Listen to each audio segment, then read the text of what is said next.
Automobilová doprava robí všade na svete ochrancom životného prostredia veľké starosti.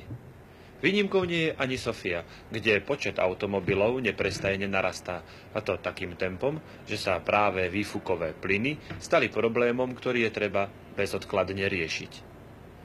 Podľa dlhodobých meraní sa zistilo, že miest, kde znečisťovanie ovzdušia niekoľkonásobne presahuje povolenú normu, stále pribúda. A tak Národný výbor hlavného mesta Sofie pristúpil k rozhodnejšiemu riešeniu. Podľa prijatého programu prídu na rad najskôr taxíky, ktoré po nevyhnutných úpravách v palivových nádržiach a karburátoroch začnú jazdiť na plyn. Pripravujú sa i opatrenia v organizácii nákladnej dopravy. Do roku 1985 sa vyše 100 skladov nachádzajúcich na území Sofie premiestní do okrajových štvrtí. Vo výstavbe sú i podzemné parkoviská pre 50 až 400 aut.